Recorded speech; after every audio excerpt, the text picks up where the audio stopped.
that's life. That's life. That's what all the people say. You're riding high in April, shot down in May.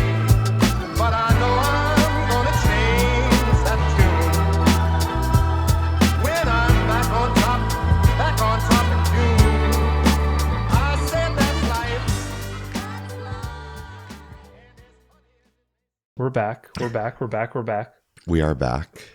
And I was just asking Matt just before we went on there, do you want your lashings live and on the air, or do you want to do it privately? And I think I'm just going to give it to you live here. First, I don't want to cut you off, but I feel like you're a little under the weather.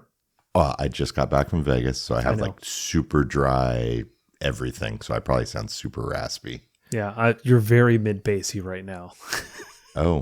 There is a little change to my setup too. Not too much, but I reorganized my desk and my computer, and so I feel like you're very Barry White right now. Thank you. Thank you, right. ladies and gentlemen. So you said that you received a complaint. What's really strange. Let's rip it live on the air right. Well, not live, but let's rip it on the air right now. Okay, so you don't have to mention the person; they can stay candid. Unless Jacob they want from to be JL Audio has told me, along with someone else, both today, which I thought was really weird. They must have both been listening to the old podcasts.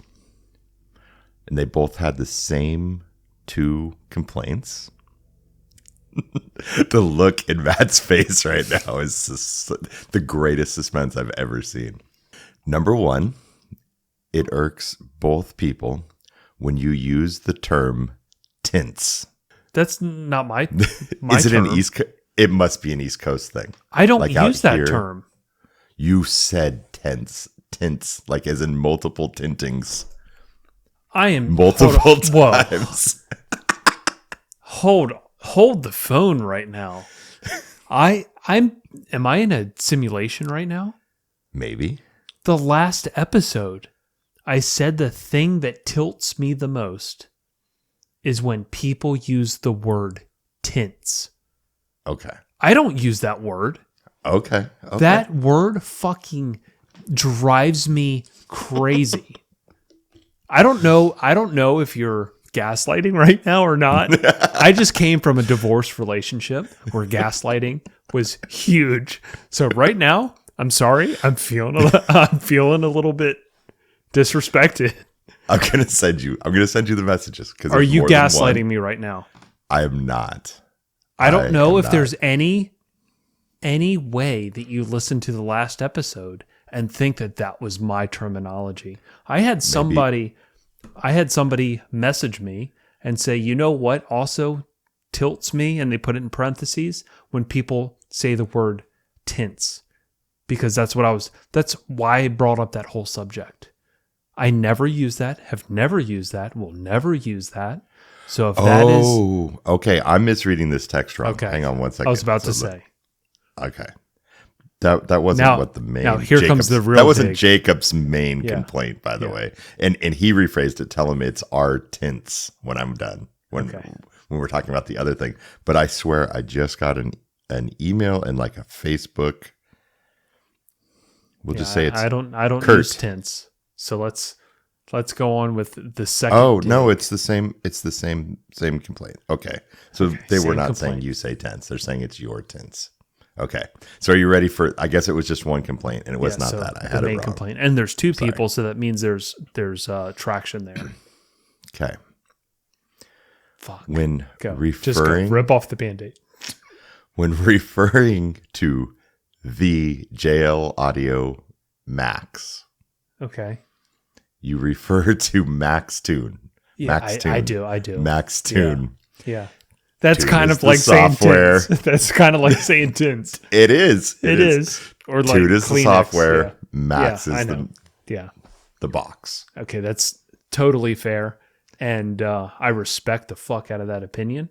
And it will never happen again. And if it does, we'll be right here to call you out. I didn't know what was coming. Yeah. Could have been anything. This is not that bad, is it? No. No. in the scheme of No, things. I do appreciate that because I feel like every time that I do say max tune, I feel like in my head, I even know. I'm like, why are you saying tune? Well, Tune is the software. It's I their know. standalone software. Yeah, so. I know. So, all right. That's fair enough. I'm glad we're beyond that. Yeah. I actually did last night. I was at Knowledge Fest this weekend, and last night I sat down and hung out with the JL Audio boys, Matt and Manville and Steve, and the world's biggest audio control hater, Scott, which was fun for me. No, we had a good time at Knowledge Fest, and we weren't sure if we were recording this week, whatnot. I had texted you during Knowledge Fest as a conversation sprung up. There's always cool conversations, right? At Knowledge Fest, there's tons of industry people that are really into car audio, and we had a whole bunch of conversations. And one thing that really started to be a fun conversation to have, and I'm like, I started texting Matt, and I'm like, I got an idea. We need to talk about this because I'm really interested to hear your opinion. Okay. And we were talking about tunes and how people tune and what cars sound like and how people enjoy music. Uh-huh. And one of our analogies came out. Okay. And I came to the conclusion that car audio is like motorsports. So you could have a drag race, you could have a road race, you could have monster trucks, you could have Bigfoot jumping over cars, you can have F1 racing cars that are super precision, you can have NASCARs that only turn left. You can have all these ways to enjoy a vehicle and motorsports.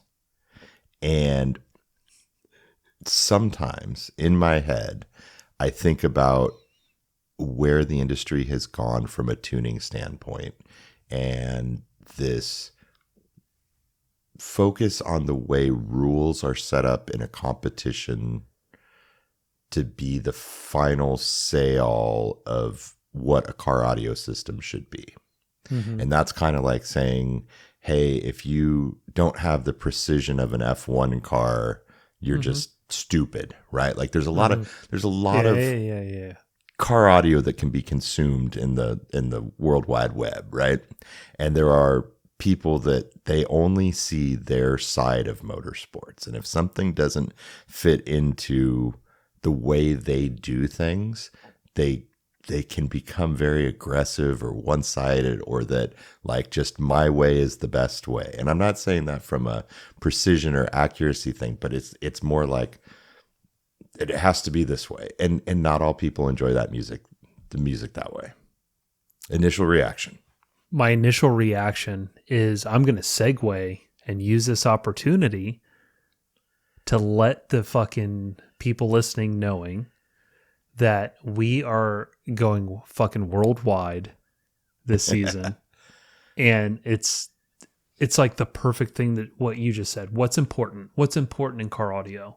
So there's so many times when we are sitting down at a Knowledge Fest or a MasterTech Expo or some other event, SEMA, CES, and the vendors are there. Focal's there, Mosconi's there, Audiotech Fisher's there, Electromedia's there.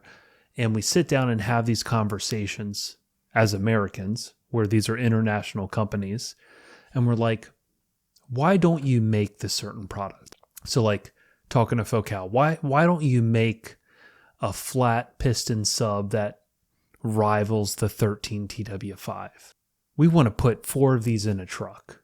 And the response is always, well, you're only going to be the demographic that we sell it to. Americans are going to be the only place we sell this product. And to go along with what you just said, that's one of the variables that's important to Americans. But you go to the Japanese, and I mean, you can correct me if I'm wrong, but they do a bunch of smaller drivers, more accuracy, pinpoint type of stuff, where they don't have like, we're always going to default to like an 8-inch mid bass in the door if we can fit it. but I think they do more 6s or like 5 1/4s. That's a good question. We'll have to see that Right. when we get to Okay, Japan. so to make a long story short, Gary and I talked about like where we could take the podcast this year and what good topics would be. And this season, we're going to have on the top installers shops from all over the world. So Brian from Brian's Custom Audio, he's in the Netherlands. I think a lot of people follow him. Are you going to drop names? Yeah, we'll drop names. Okay. Yeah.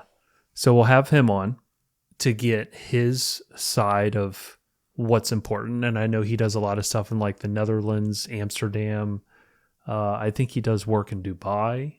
Yep. So we'll see a lot of like where that clientele feels like what's important to them.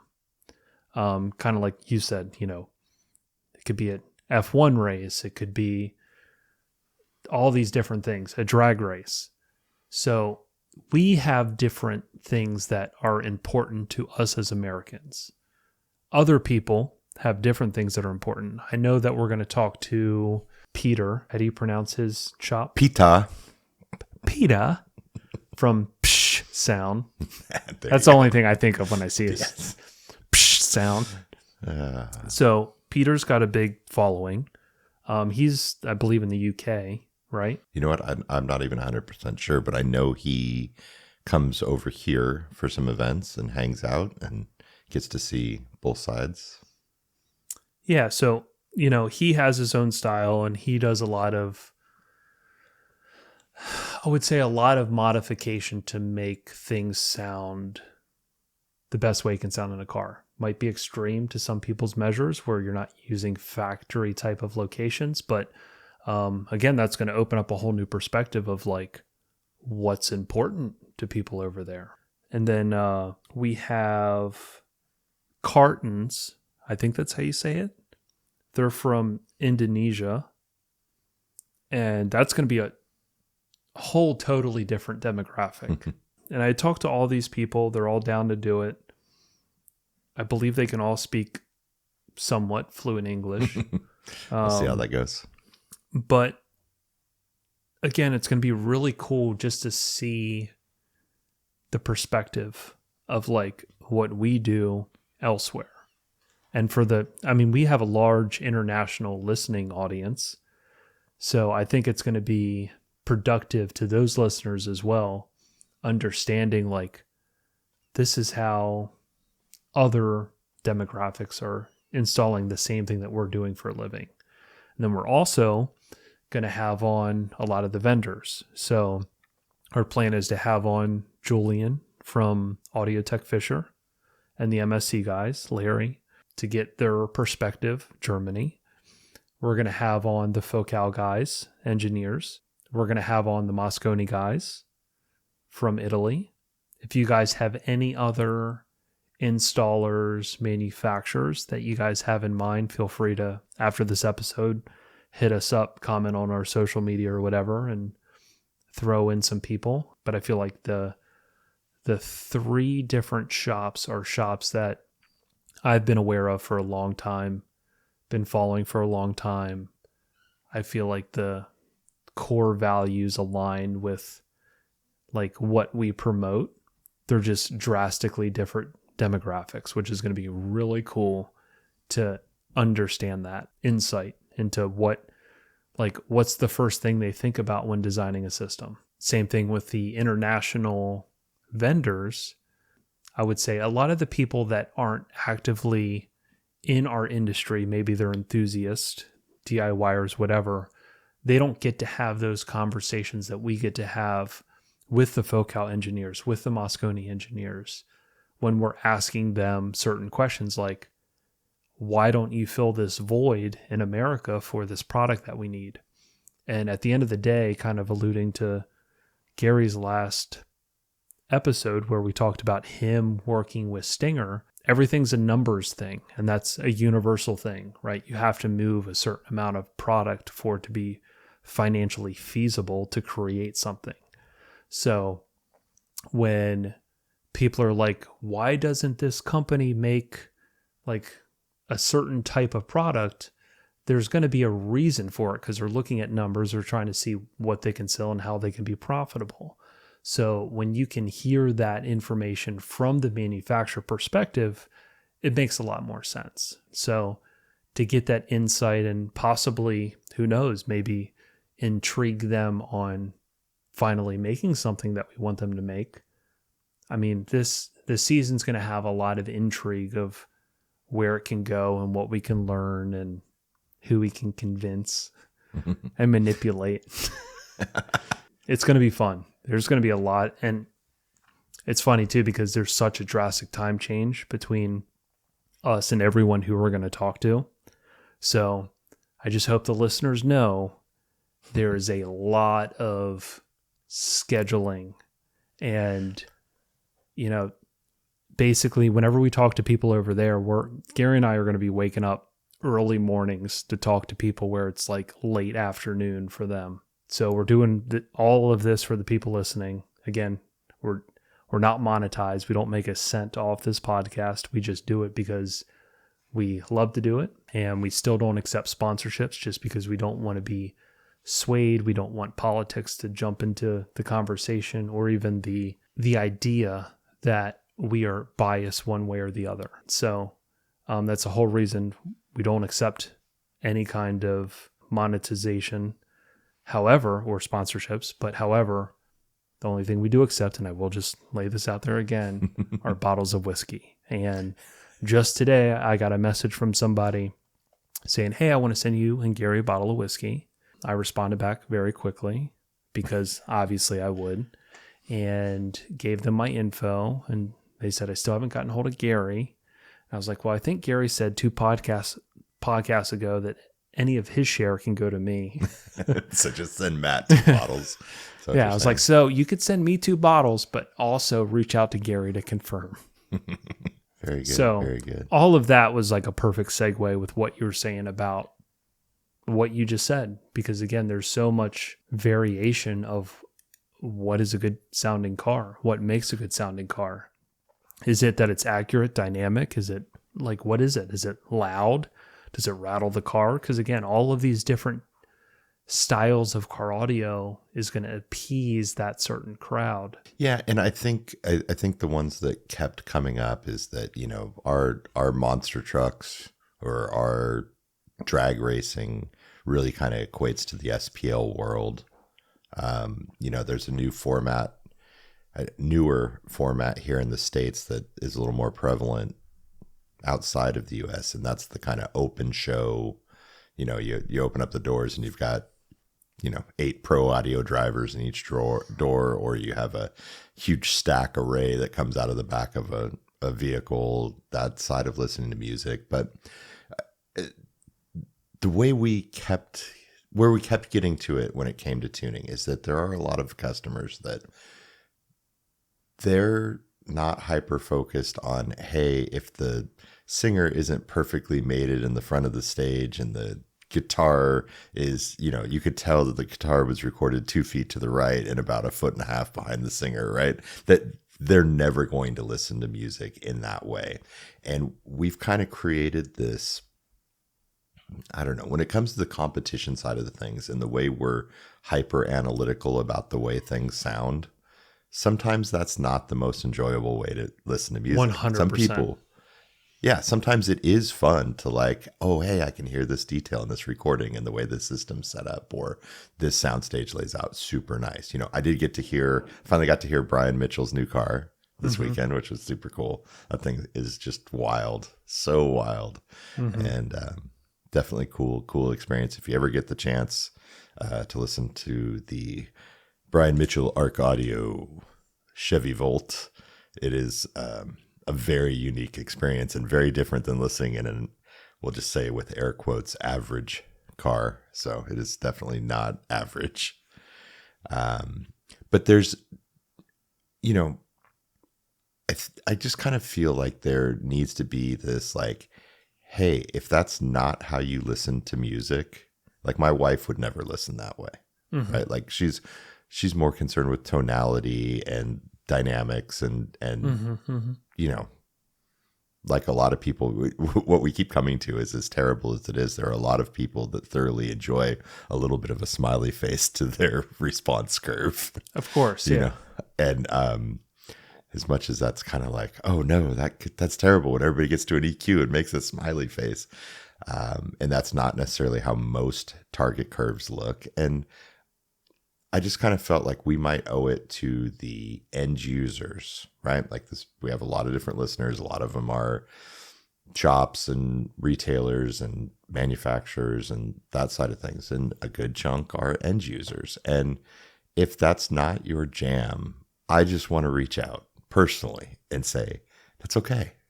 It's okay. You don't have to be the crazy, super analytical person to get enjoyment. Mm-hmm. And that may change the philosophy when it comes to tuning also, right? We had Andy Waymire on a couple times, and he told a story. I'm not sure if he told us who, I know who it is, but I can't remember if he told us who it was. I don't want to say just in case, but that he was tuning a system to demo to an OEM customer.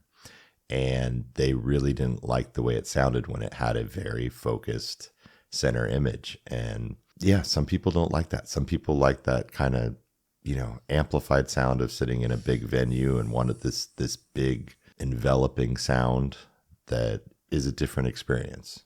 Yeah, I mean, there's a few things to what you just said. I mean, I've dealt with a few people in the past who've had multiple systems, and I feel like subliminally in their mind, a few different things. Like they know that they're at the point where it's too loud when they can naturally start hearing distortion. Yeah. And then they turn it all the way up till it hits that distortion. And they're like, all right, that's the limit. And then they turn it down. So when a system naturally doesn't have that, they can turn it all the way up and it's like stupid amount of headroom. And it's like it is playing so loud, but they're not hitting that. So they're like, where's the moment where I can hit that to know it's too loud? But really, it's playing way louder than anything they've ever had in the past. Right. Right. So that's kind of tough for some people to understand. Like it's actually tuned correctly. There's no distortion. It's tuned to its physical limit of where we can put this equipment combination inside your car. You're just not hitting that point of distortion. So it's like you can technically kind of go all the way up. And then the second point are people that associate the amount of bass with localizing the subwoofer or hearing resonance, right? Where they're like, man, it's really playing loud because I can hear shit shaking, right? But and it's something that I have to do a few times in demos where we're playing music, you hear a massive amount of energy in the front of the car. Obviously, 90% of it is the sub. And then you have to turn the sub all the way off to understand how much the sub is actually contributing to that, because they're just assuming that that's like just a massive amount of mid bass because that's where the mid bass speakers are instead of the sub, right? So I feel like those are two subliminal hurdles that people who haven't had correctly done sound systems sometimes have trouble with understanding mentally. And it's all like subliminal thoughts of what they're used to, if that makes sense. Yeah. Yeah. I definitely think that people need a cue of distortion to equate it with being loud. Yeah, 100%. And and there's lots of times you'll get that with fatigue. Like you'll be listening to something and I notice it in my car. I spend a lot more time in my car now, validating products and listening to stuff. And I have numbers on my radio, so I know what level I'm at all times. Every time I touch the volume knob, I can see a visual representation of that. And it's very easy when it's numerical instead of just like bars of how loud you are. Isn't that the worst when you have like a Porsche or something like that and you don't have a DSP controller and you're just using the factory bar to like set stuff? Oh yeah. I hate that. I love having the number visual representation so I can kind of like understand and also educate the client of like, okay, when you're listening When it gets to yeah. 42. when you're listening to like Skrillex or dubstep or EDM, like this is probably where you should kind of like find the limit. But if you're listening to like Phil Collins or Prince or like you can, or Fleetwood Mac, you can pretty much let it ride all the way out. What about beyond the, like, do you ever see yourself doing systems with a different goal than the way you see them right now? Like right now, when you design a system, I feel like your target is very much the same with every install. Do you ever see yourself doing like a different genre of install? First, I'll elaborate on what you just said. My goal, like what is Matt's goal? I feel like Matt's goal is always to have a car that plays unbelievably dynamic. So like a lot of headroom, plays really loud that you can get down, but during the whole process keeps its integrity of a great soundstage, great image, width, depth, tonality. So again, like we get to hear cars all the time that other people do. I feel like any time that I sit in like one of Sage's cars, always dynamic, right? Always plays loud. And I feel like that's what me and him share, is like the importance of a car that can just slam, get down, throw a smile on your face. Yeah, you still want it to party. Yeah, you want it to party. Anyone spending any kind of crazy amounts of money on an audio system wants it to be fun. And again, that's why this season's going to be so fun, because there's like the opinion that I'm saying right now is only my opinion. It's only my artistic flair. It's my JBL sound signature. It's my Burmeister sound signature, right? This is Matt's sound signature. You know, there's things that are more important to other people, which is fine. But I've always loved a car that can play dynamic. It plays loud. It gets down. You know, what I always tell clients is we're maximizing pretty much what the equipment's capabilities are in your specific car, while still the best that we can hold the full integrity of a well-balanced audio system in your car. Yeah, and a lot of the things that we're talking about when it comes to, you know, maintaining and recreating a soundstage, they are indicators of things working well together. And I definitely think that most of the people I have dealt with doing audio systems enjoy, like, do you put a bass knob, like a bass level control in all of your, do you do it in every car? Mm-hmm. Yeah. I feel like you have to. Yeah. Yeah. The only thing I don't love, and now I'm going to have to think down this path for future product, but the one thing I don't love is that there is definitely a sweet point when you have a bass knob where on the majority of tracks you can maintain having the bass anchored in the front of the car.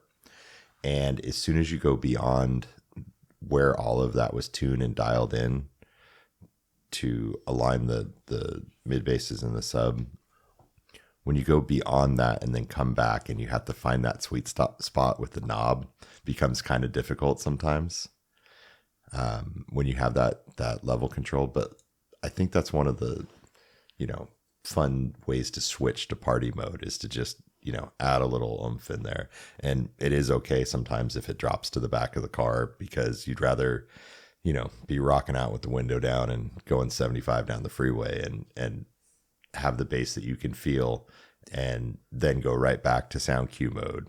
Yeah, you know, I mean, honestly, the only time that naturally it's really going to the back is if there's resonance happening. Or you have substantially more output. Yeah, well, I would say substantially more output is going to be weighted in hearing just the amount of energy happening back there, which is something resonating for the most part. Because much like an earthquake, like if an earthquake happens, you have no idea where the epicenter is. Not to throw some pun on words with audio control. You have no idea where that originated from. I mean, the only way that I think the human ear could even discern where the energy came from is if you heard, let's just say, a building shake, glass shatter, and then another building shake, glass shatter, and your ears can hear the difference of left to right. Yeah, at that low frequency, I don't think you're hearing left to right as much as, like you're saying, well, I'm saying resonance is in the discern. Like vehicle if you hear, like, let's just say way far to your right, let's say the earthquake started and the building shook, the glass shatter, and then something way to your left 2 seconds later shattered, right?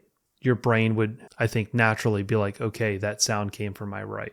Yeah, I get that. Much like if a sub in your back is in the back of your car is playing so loud, the only way you know it's playing so loud is if there's panel rattle or resonance or something happening. Or to be just like, the tactile feel of the, seat moving.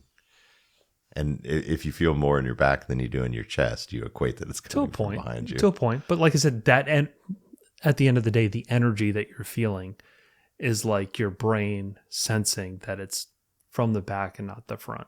Yeah.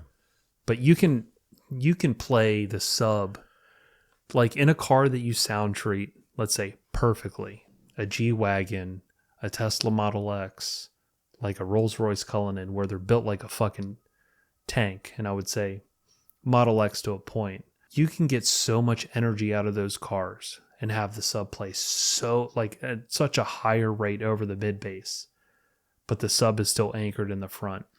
But as that level increases, you lose that transition, right? Like that realism goes away, and I feel like as that level comes up, the transition in the mid bass doesn't. Like it's very rare. It depends on what level you're talking about. Like, yeah, I was talking, I think with Sage last night. And made a comment about, remember the Accord wagon that he brought last year to MasterTech with had 13 eights, it had 12 eights in the rear and 1 8 in the dash, and just absolutely hammered, but obviously had so much output in the back. And when as a joke, I turned to him when I got out of the car and I said, I really couldn't hear that 8 that's in the dash. But no, like a car like that, there's so much energy happening in the back that you could do all the sound treatment in the world, but you just can't. You can't control that amount of pressure. You can't. Yeah. And that's why I say like every car has its limit of what you can physically get out of the product, right? Because like you can name your 8-inch mid bass in the door of a Porsche, and at the end of the day, you will never get the full capability of what that driver can do, the output, because you have to throttle the tune to accommodate the resonant point of that door. Yeah, that plastic inner door panel is. Yeah, and that's where. That's why when you get a car where that doesn't become an issue, it's like magical, because you get this utter crazy dynamic range where nothing is resonating and everything is working in your power for this beautiful soundstage. Right. Yeah, and I think that's why in a lot of the competition vehicles, a chunk of people get away from doing door-mounted mid-bass in general and go to a kick panel location where it's the strongest point of the car. Yeah. From a loading standpoint, Yeah. you get a little extra. Well, you get less cancellation is probably the best way to put that, and you avoid all those resonances and those cues, so definitely helps. You ready to build a monster truck? You ever see yourself doing something like what happens if a customer calls up Matt Schaeffer and says, I want one of your systems. I've got a, brand new Escalade, right? And The I know only you way did I would do something- that if it was Gravedigger. Gravedigger, I'm doing it, no questions asked. Do a consultation with me. I'm coming to you. I have a brand new Escalade. I want the Matt Schaeffer treatment up front. I want Utopia M's. I want, badass amplifiers. But I also want you to remove the back seat, and I want 1212s behind the seat in addition to it. Are you taking the job? 1212s is out of my comfort zone. What's the most amount of woofers you've ever put in a car? The most? Yeah. 3. And I feel like Did you say 3? Hold on. 3? Hold on. Says the Alpine guy who would do 1 in the steering wheel. Okay? I don't want to hear anything from you. I did a van with 2412s once. I understand that, but you also grew up in a different time period than I did. Okay? So again, old, you jerk. hold on. I understand that me saying it's probably maybe 4 and you're still laughing, and I get that. And I totally get that. So again, somebody call Matt Schaeffer and ask for a big bass system. I just want to know the outcome. I want to know how it really goes. I'll decline it. I'll send them elsewhere. I'll send them to people who I know love that shit. Are you going to give him, whose number are you giving him? Sage? No, I would say like Brent or Steve or... But they want the Matt Schaeffer front end. I don't know what to tell you. It's not my... Okay, let me ask you this question. What's the most do you think Tom Miller's ever put in a car? Granted, he's older, so I would expect more, but I would still expect close. I don't think he was in that. I don't think he was in that phase. So, but he's still your generation. So if you're gonna shit on me for a second, I'm just gonna make the analogy, and I'm gonna say, how many subs do you think Tom? Are you texting him right now? I am. Let's bet before he returns. I'm gonna say 4. And it was probably like 4 8s. It's probably like 4 8s or 4 6.5s or something. Yeah. And I'm the same way. Like, I think 4 is probably the most that I've ever done. So let's say that because again, that's my style. That's not. I get other people have done way more. I know you've done. You're like the melting pot of car audio. You've done any and everything to every different price point. And every different demographic that exists. Yeah. You are. You know what's funny? You are one of the most unique people in car audio. When it comes to food, I have like 5 or 6 things that I like, and I do not get exotic. Like, you know, we're walking trying to find food, and it's lunchtime, and Jeremy Katz is like, "So you guys want to get sushi?" And I'm like, "No, I don't want sushi, and I don't want it for lunch." Like, that's so not me. Oh, you want to put 6x9s in a headliner? Okay, that sounds interesting. Let's do it. So many people just fucking slap their knee right now at home. Oh, the wilder the better. I don't know if Tom will get back to us tonight. He might be golfing. It is 7:45 at night. That's 0 chance. Okay, so when you go big, you're like a 310 type of guy, right? 310, 312, but the only way we're getting to even that point is if we're doing something stupid in the front. Yeah, like when you did, was it an Escalade, the big one? So we had like 4 8-inch mid bass up front, 2 in each door, and like a big ass sealed enclosure in the door. And each one of those 8s were on their own Mosconi Pro 110. Okay. So, I mean, we had just a shit ton of energy up front, which means we could have a shit ton of energy in the back and still have it translate to the point that you were making earlier. Even if you can control the resonance, it's still very believable in the front like that. And that's what made that car so special, is there was so like anytime you heard a kick drum, it was like you were standing in front of the drummer. And you could feel the fucking kick in your chest. And it was believable in front of you the whole time. And there was a point where you would get either some mechanical noise from the woofers or some resonance in the back of the car. In that car? Yeah. No. None? None. That means you didn't push it hard enough then. See? You're the demographic that I was saying earlier, is that subliminal thought of, you know, you're at its limit when you push it there. So obviously in tuning the car, we can push any car there, right? We can push any car to that limit for the most part, but then you are going to then dial everything back to where you could never hit that limit as a client. But see, that's where we differ. I'd still give it the ability to. If it's got it in it, and it is not going to hurt the gear, we've had this conversation. Yeah. I'll let it go if it's on a bass knob if it goes past resonance, and I'll let the customer decide. It's up to the customers.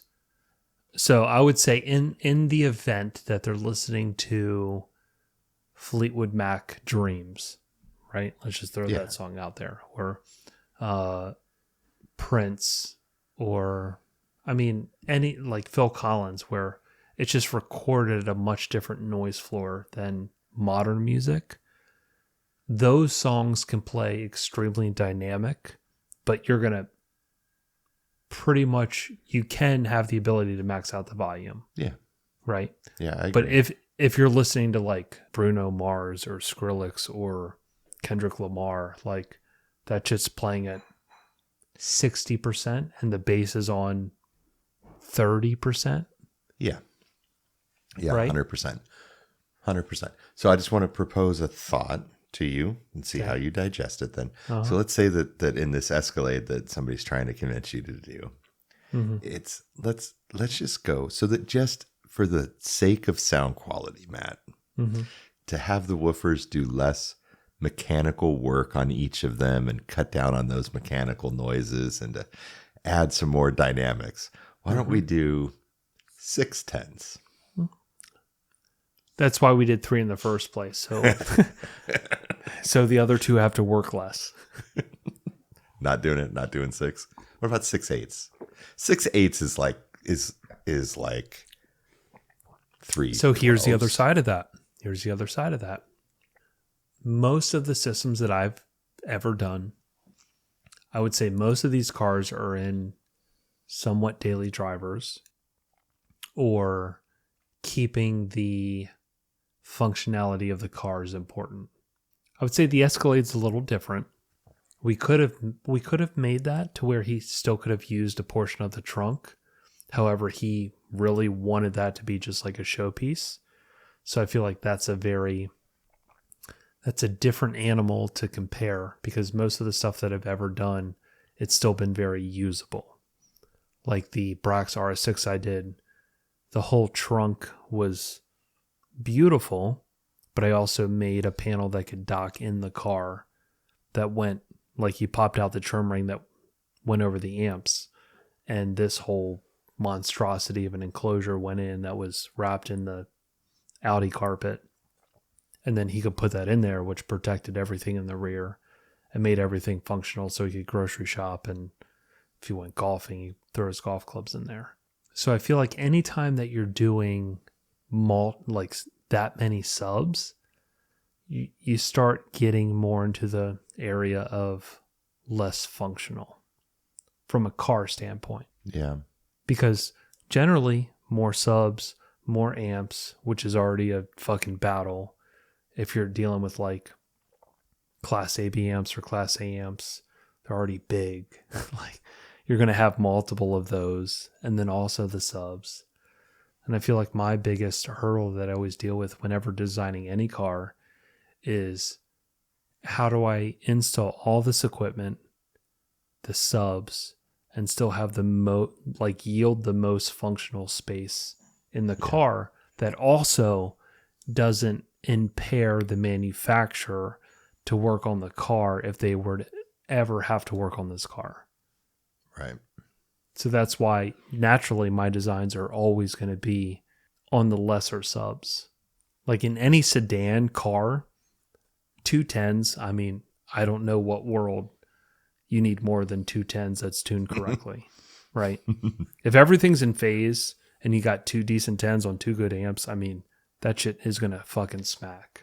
You sound like a German engineer of an F1 car right now. I just want to make sure I'm you sorry. understand That's that. just You are not a NASCAR right now. You're not John Force's quarter mile dragster at all. Like not even. I get it. You're just like precision engineered. I'm sorry. We need this number of bolts in the vehicle, and that is it. My Tesla Model 3 fucking smacks. It just does. 210s. Smaller, 4-door car. That car fucking smacks. I don't know what to tell you. I don't know who's going to sit in there and be like, you know what I need? More bass. All right. I don't know. You know, I'm getting ready to start the back end build of the Prius to bring to MasterTech.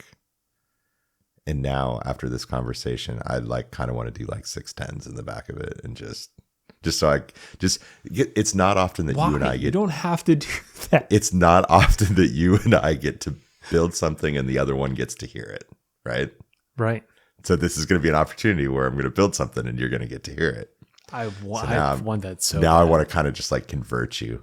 Like, yeah. Just like I want to give you the NASCAR and the F1 experience in the same vehicle. And I want to do the same to you. No, because you don't want to build the NASCAR shit. This would be a good segue. So the Tesla Model 3 is our shop car. I do tote it around from time to time, get to experience it, live with it, love it. I think all the people, if you're a loyal listener at least, you know that I've been driving a 2008 Subaru Tribeca that leaks most of its oil when I refill it all over the pavement, has a terrible leak, doesn't have AC, radio doesn't work. I mean, it is lit. Dude, I put the VIN in CarMax today. And they're like, we'll give you $25 for it. $150. Shut up. I swear to God. I'll send you the email. $150 for what I've been driving. Let's just have an auction. For the past 10 years, 12 years. I believe you have extracted every bit of value out of that vehicle. Mm-hmm.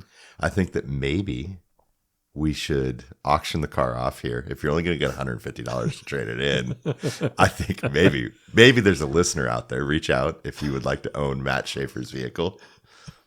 I don't want you to tell. Here's the other thing. I don't want you to tell him what you're looking at, what you think you're going to buy. Really? I want to hear from the listeners. Okay. What you think. What vehicle do you think Matt Schaeffer should drive on a daily basis? Should you give them any clues as to like? No. They just have to. I want to see how well the listeners know you. Okay.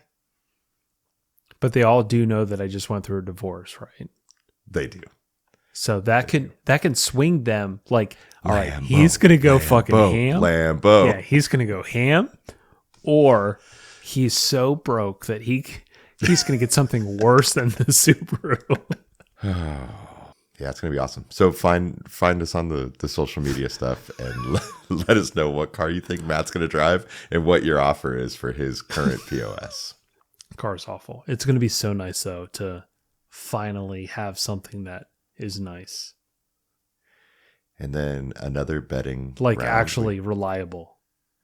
I think the other betting round of all of this is figuring out at what point you'll actually do a system in the new vehicle. Oh, it's happening. It's already in progress. How long do you think it'll take to be done? I'll probably just take all my vacation days and do it. All right. Yeah. All right. I've sent out my bat signal to the favors that I haven't put in for my whole career, because I've never owned something to where I could ask a manufacturer, hey, do you think you can help me out here with like my own personal build? Right. So finally I'm cashing all of my vouchers in, and all of the people who are helping already know who they are if they're listening, but it's going to be a fun build. Do I need to send you some Stinger X RCAs? Probably, yeah. I didn't want to feel over the top. I know that the 9000s are discontinued. I was going to send you a message the other day. Hey, can you help me out on RCA? But I didn't. And naturally, the time came around where you offered. Yeah. Good times. So yeah, we're going fucking worldwide this year. We're going to talk to a bunch of different people. Whoever you guys follow online who's not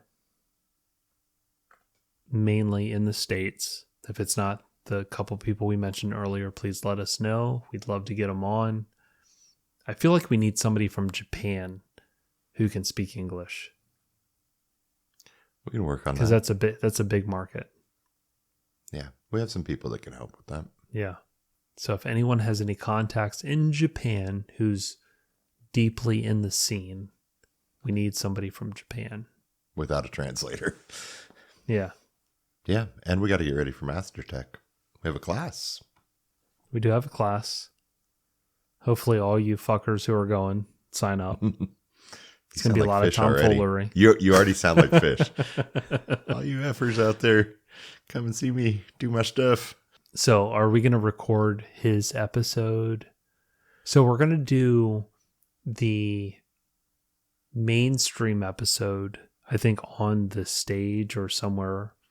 I think Public? it'll actually be, so I think it'll kind of be in the common area between the convention center and the hotel, kind of like where lunch was served last year. Okay. And so, so that'll be kind of the short live Q&A and just kind of going over his latest build.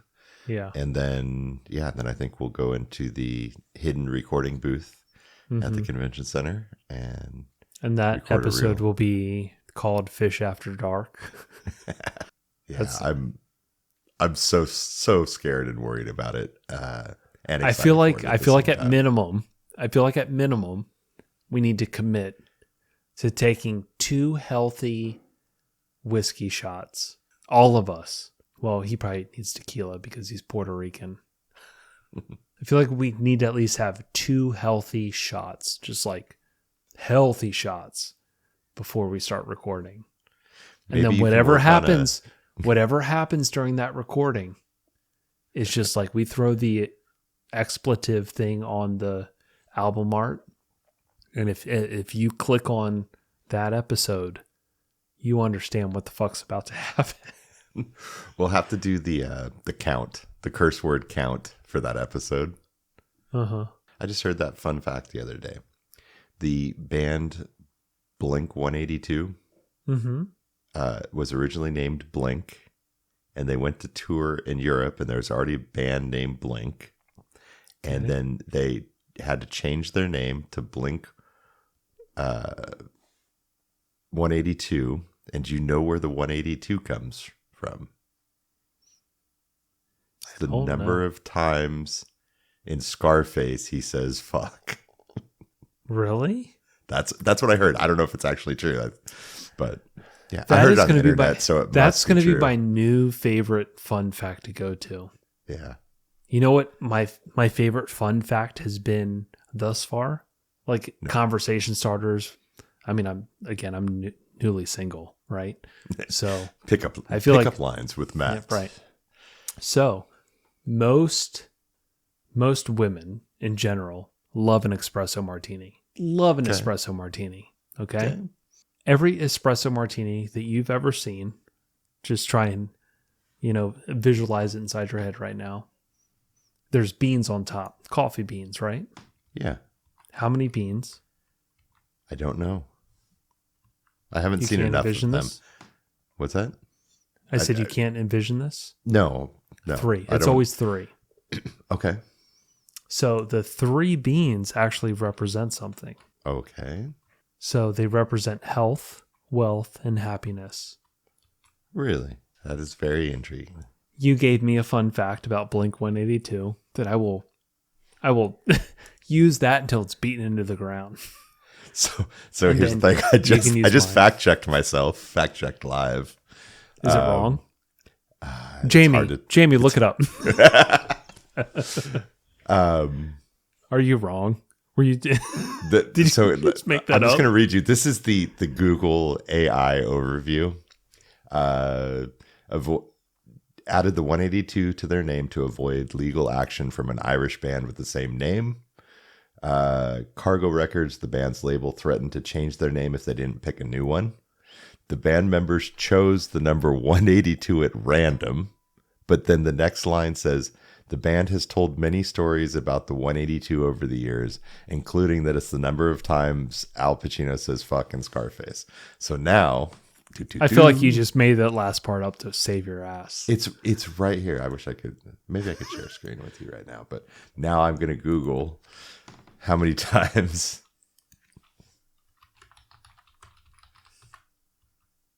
We got to keep the keyboard clicks in.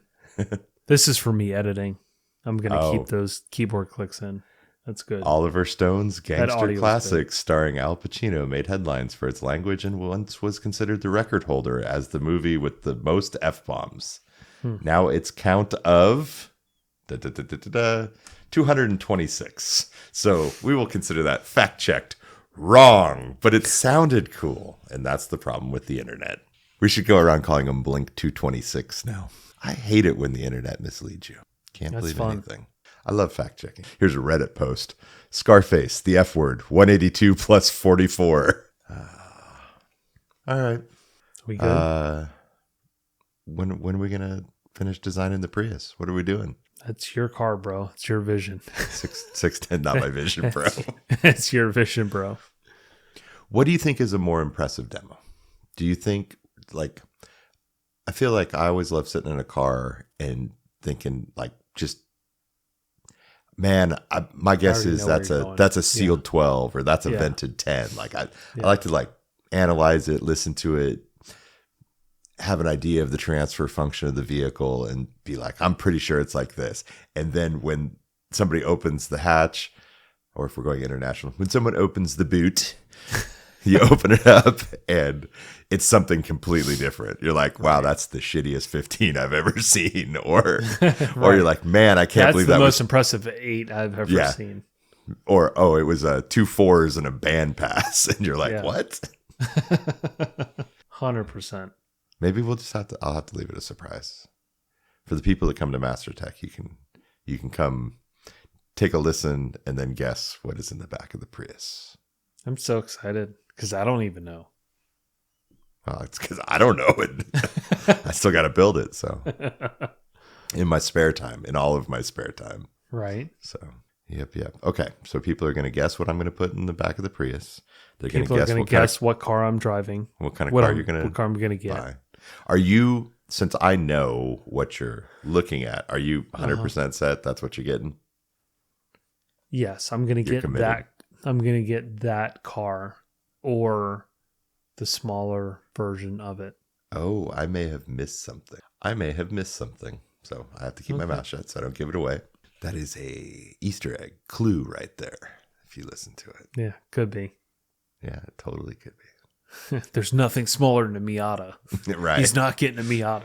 There's not an Ultra Mini Cooper. Is it the regular Countryman or the big Countryman or the regular Mini Cooper, Matt? Which are you getting? All right. Well, I feel like this was a fun episode. Yeah. I laughed a lot. It Yeah. was Good times. Good times. It's almost like you were at Knowledge Fest. Do you think we can get you out to Vegas next year for Knowledge Fest? We did find Doug Dobson. Found He us. was there?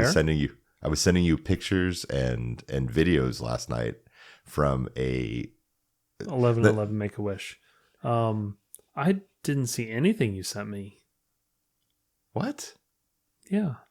Oh, I was sending you. And then I realized how late it The was. only where you the were. only thing that I got from you is you getting like some old fashioned at a bar. Yeah, I thought I I sent got more no than that. pictures of Doug. No. So check this out. So we're at Knowledge Fest and we're just at this like general bar that, you know, you're not expecting great drinks. And, you know, if you just order an old fashioned, Always. you're getting What- the, like, First, set the scene. Where are you? we are at the Paris Hotel in Las Okay. Vegas, which is attached to the Horseshoe Hotel, which is not quite as nice. And So the bar. Are you at the bar where it's in the casino, like kind of in the middle? yeah, like as you Okay, go yeah, out towards I where can the envision it, convention yeah. area is. Yeah, we always call it the Blue Seat Bar. It's got all the blue velvet chairs in it and stuff. And so they have a cocktail menu. And I think what happened is that if you ordered their kind of special old fashioned, I don't even remember what it was. You know, they made a decent old fashioned, and I think it might have depended on the bartender you got. But like I sent Tom Miller went and got us drinks. And he just ordered a, you know, basic old fashioned. It comes back and you just, when you see 4 like bright red cherries at the bottom of the drink, and you're just like, yeah, well, With like crushed ice in it. yeah. And You're like, oh no. yeah, this low expectations. And again, we had this Tom was there? conversation. Yeah, TJ was Fuck. up for installer of the year, so Tom was. Yeah, that's why I decided to Okay. go out. So the whole crew was there. not the whole crew, but Katz was there, JT, Tom, Sage. Yeah. A lot of people. Okay. So I had a good one and a bad one, a couple of them, whatever. And Doug Dobson keeps telling me like, oh yeah, well we've been going downstairs, blah blah blah. And I'm like, where is downstairs? What's downstairs in Paris? Yeah, and I'm just like, I'm not like whatever, like I'm not there to like have It's the Doug. perfect It could be cocktail. anything though. Yeah, like you just don't know, right? And I'm not there to be drinking. I'm there to hang out and see people I don't get to see all the time and have some great conversations. And I'm not going to let a drink make it or break it, right? Yeah. And then finally, the last night, Doug takes us to this, like, we go over to the horseshoe side, which is not as nice. And there's a staircase that goes down that I've been, that hotel used to be Bally's. I've been there, Bally's, I've stayed there probably 4 times over the years. And we go down and we find this like little, like just amazing little speakeasy-ish bar. And like the bartender, I don't know what the whole story was like one of the dudes on Bar Rescue that would like, when they'd go in, he'd like teach the guys how to make better cocktails. Right. And what? Doug's bringing in bottles of alcohol and he's like one for him and one for us to pour drinks out of. And like, I'm just blown away. And this guy has like, he makes like 100 specialty old fashions in different like ways. And like, he's just the master mixologist. I told Tom, I'm like, this is like the music car of cocktails right here. Right. Like these are craftsmen, right? Like, is that this guy? Oh yeah. Yeah. Right there. Yeah. 100%. That was him. Yeah. Matt, this guy put the most thorough smoking on a cocktail. Like, when you smoke an old fashioned and it just kind of like, it's there for the first half of the drink, but it's gone by the end. Somehow it's like they did vacuum infusing in carbon fiber. It is perfectly like sucked through the entire drink. Like it was an experience. And I'm like, and here we have been getting these like, bright red cherry drinks upstairs. And this is right here. And I've been here for 3 days now. And this is the last night. And I just now find it. So, you know why this fucking podcast is so magical? Is for the insight that you just gave me. Because this is the conversations that we would have. Like if I called you and I was like, so how's Knowledge Fest? Like you would tell me that exact story. Yeah. And it's fucking hilarious. Yeah. Right. So now, and now I'm so jealous that I was jealous that I wasn't there. And I'm hit or miss on going to Knowledge Fest, right? Like whether I'm going to go or not kind of depends on, hey, who's going to be there? Are we going to have a good time? Let's go do this. But I'm pumped for next year's Knowledge Fest just to go so we can spend time at this bar again. And that makes me sound like an alcoholic. So 100%, I'm going to be there next year. Yeah. Oh, so on top of that, inside this speakeasy-esque bar, there is a secret door and another speakeasy, which we didn't get into. So it's it's almost like Inception when you have a dream within a dream. Right. It's like a bar within a bar. So I'm thinking a speakeasy next year, within a speakeasy? Yeah. Is that a thing? Yeah. I feel like if I went into a speakeasy from a speakeasy, I'd feel like I'm in a simulation. Yeah. Like I might commit suicide that night. Well, okay. So I feel like that'd be scary. Here's my thought. You're so hammered and then you go into a new speakeasy. I don't know has that ever been done before? Well, again, when I say speakeasy, it's just because it was somewhat hard to find. Like, I mean, if you happen to find this staircase that leads to like a food court and some other stuff. But tell me real quick, did you go into a speakeasy and then all of a sudden there's another speakeasy off that speakeasy? Because if not, we got to go. No, we got to go to Shark Tank with this. Okay, idea. hold on. It's just a bar, but it is not it's not out in the open casino, right? Okay. It's on the way to the food court that I don't even know that anybody knows is down there, right?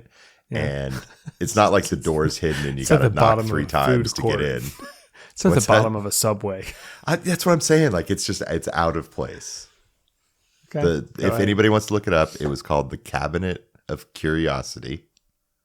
All sorts of crazy, like we didn't even take the whole vibe in. Like we glanced around a little bit, but we were having the post award ceremony wrap up conversations and whatnot. But here's what I'm thinking, and I have a link I can send you. I think you're looking it up right now, aren't you? I'm fact checking. Oh, yeah, definitely fact check us. We need fact checking. We need a Jamie. Jamie, look that up. Is that a real place?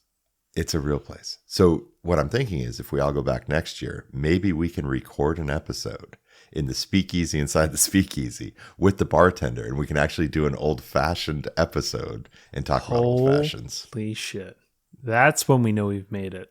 Yeah. When we can actually When we do that, when we do that episode, we've known we've made it. All right. Stay tuned. February 2026, if the world still stands. Apologies for this interruption, but we have some breaking news. This is late breaking, and we are interjecting this back into the podcast. We have a response from Tom Miller. What do you think? What is the most woofers Tom Miller has ever put in a car? I want to say parts of me is surprising, where you're like, that's not, I don't see a scenario in which he did that. But I'm also going to stay true to what I believe Tom would accept. So I'm going to go with four. I think that's. And I'm going to say not even 4 12s, 4 10s. Yeah. If he didn't answer, you got to have him specify. Were they 12s or 10s? Because like 13s or 15s at this point in my brain are not even in. Yeah, there's no way. There's no way it was 4 18s. Yeah. He's like, I did 4 21-inch woofers. I think you're right. I'm going to go 4 10s. Oh. Because that's what? Eights. 4 4 8s. eights. 4 8s. See? 4 eights.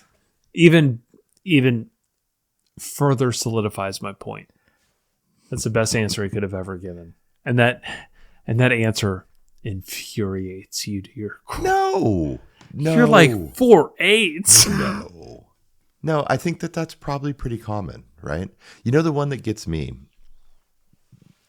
I feel like 3 woofer combos are, I think that if we looked at every car audio install, the majority of aftermarket car audio installs that involve a subwoofer involve one subwoofer, right? Mm-hmm. This is the analytics game of behind the scenes when we were talking about all this stuff about making equipment and how things are sold and that stuff. I think the second most common number of woofers in a vehicle is 2. I think the third most common number of woofers sold in a vehicle is 3. Duh. And I think the fourth most common number of woofers sold in a vehicle is 4. I think it's that simple. But I get some fighting on that people don't do 3 woofers. And I'm like, people love 3 woofers. It works great. You get a lot of cone area. It's like, I think it's more common than, I think some people, I don't know, some people just don't see it, I guess. I guess it depends on the car. Yeah, that was one of my early go-tos was 3. Some cars you need that surface area for it to translate. Yeah. Like the Escalade. Like again, it's not a misnomer that car had 3 10-inch Ravens and 4 Utopia M8s up front. Oh, hey. Because that car is so big. Like you need that to create the same dynamic range that you would create in my small Tesla Model 3. Yeah. Speaking of that, guess what I got to see this weekend? Is this podcast 2.0? this since we're interjecting this in the middle, it's going to be a strange transition out of this, but I got to see I believe it was a sample or a prototype of the new Raven subwoofer. So, okay. Very different. Years in the making. Yeah, years and years. I mean, yeah, he's been talking about that for years and years. But it looks very different than the old woofer. It does not look, quote unquote, conventional. Yeah. you'll be excited to see it. So since we're getting people from all over the world on, also combining in engineers, I feel like we also have to get Alan on Oh, yeah. this year Okay. as the American engineer. Okay. Sounds good. Because we've wanted to talk to him we've wanted to talk to him for a while. Yep. And he is he's really a fun person to talk to and to break down how they think. Yeah. Cool. Okay. Well, now let's do the funky transition. And Alan is Oh. the Orca designer, engineer, for the people that don't know. Now let's break it down and go into a funky transition. Back to your regular scheduled programming. Yeah. Cue the music. Oh, was that the end? I guess that's the end. Okay, bye. And